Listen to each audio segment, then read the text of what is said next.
Assalamualaikum, selamat pagi anak-anak. Selamat hari Senin, kita kembali belajar ya. Semangat belajarnya, sholat 5 waktunya jangan ditinggalkan dan jaga kesehatannya ya. Sekarang kita belajar tematik, masih tema 8, subtema 1 dan sekarang ke pembelajaran kedua ya. Silahkan dipersiapkan buku tematiknya dan alat tulisnya. Lalu sebelum belajar, mari kita berdoa bersama-sama dari rumah masing-masing. Ya, berdoa dimulai. Selesai.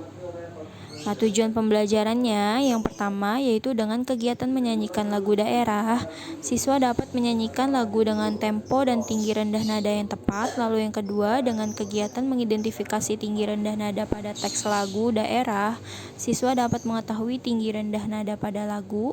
Lalu yang ketiga, dengan kegiatan membaca cerita fiksi, siswa dapat mencermati tokoh-tokoh cerita. Lalu keempat, dengan kegiatan menceritakan kembali cerita fiksi, siswa dapat menceritakan tokoh-tokoh pada cerita fiksi dan bercerita dengan benar. Lalu yang kelima, dengan kegiatan mencari tahu jenis-jenis cerita fiksi, siswa dapat menjelaskan pengertian jenis-jenis cerita fiksi dan menyebutkan contoh-contoh cerita fiksi. Lalu yang keenam, dengan kegiatan mengidentifikasi jenis cerita fiksi, siswa dapat menjelaskan jenis cerita fiksi yang dibaca. Lalu yang ketujuh, dengan mendorong meja, siswa dapat mengetahui perubahan gerak akibat gaya. Dan kedelapan, dengan menulis hasil percobaan, siswa dapat menyajikan hasil percobaan yang dilakukan tentang pengaruh gaya dengan gerak dengan benar. Pembelajaran kedua, muatan SBDP. Tempo pada lagu daerah. Tempo dalam musik adalah cepat atau lambatnya sebuah lagu dinyanyikan. Ya, tempo dapat juga diartikan sebagai banyaknya jumlah ketukan dalam 1 menit. Lagu yang dinyanyikan dengan cepat, jumlah ketukan dalam 1 menitnya banyak. Sedangkan lagu yang dinyanyikan dengan lambat, jumlah ketukan dalam 1 menitnya lebih sedikit. Selanjutnya, muatan bahasa Indonesia menjelaskan jenis-jenis teks fiksi. Ya, pada pembelajaran sebelumnya kita sudah belajar tentang teks fiksi. Ada yang masih ingat apa itu teks fiksi? Ya, teks fiksi adalah teks yang berisi rekaan atau khayalan yang tidak berdasarkan kenyataan. Nah, jenis-jenis teks fiksi yaitu ada cerpen. Ya, cerpen adalah cerita pendek yang berisi cerita tokoh pada suatu kejadian. Lalu ada novel. Ya, novel adalah cerita rekaan yang berisi rangkaian peristiwa kehidupan seseorang beserta orang-orang yang berada di sekelilingnya. Lalu ada legenda. Ya, legenda adalah cerita rakyat pada zaman dahulu yang ada hubungannya dengan peristiwa sejarah. Ya, contohnya legenda Danau Toba, ya, terus Sangkuriang. Nah, itu adalah contoh cerita legenda, ya. Nah, legenda ini juga termasuk ke dalam jenis dongeng.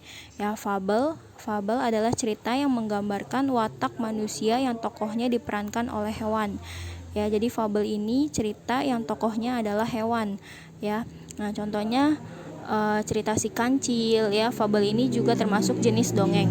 Lalu mite, ya. Mite adalah cerita yang mempunyai latar belakang sejarah, dipercayai oleh masyarakat sebagai cerita yang benar-benar terjadi dan dianggap suci. Ya, mite juga termasuk jenis dongeng.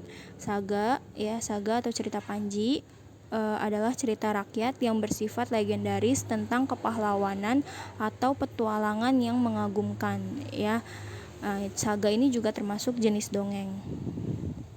Selanjutnya, muatan IPA menjelaskan pengaruh gaya otot terhadap gerak benda. Gaya otot dapat membuat benda yang semula diam menjadi bergerak.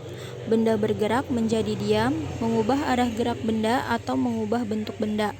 Nah, ini contohnya ya. Contoh gaya otot yaitu membuat gerabah, ya, membuat gerabah menggunakan gaya otot pada tangan. Nah, selanjutnya pemanfaatan gaya otot dalam kehidupan sehari-hari. Ya, dengan adanya gaya otot kita dapat melakukan kegiatan sehari-hari, ya, yaitu menendang bola, mengayuh sepeda. Ini menggunakan gaya otot pada tangan, pada kaki, ya. Lalu memotong kue, meraut pensil. Nah, ini menggunakan gaya otot pada tangan, ya.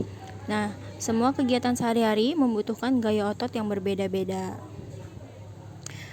Nah, untuk tugasnya ya silakan kalian kerjakan halaman 17, 18, 20 dan halaman 21. Ya, sekian materi penjelasan yang dapat Ibu sampaikan. Kurang lebihnya mohon maaf. Wabillahi taufiq wal hidayah. Wassalamualaikum warahmatullahi wabarakatuh.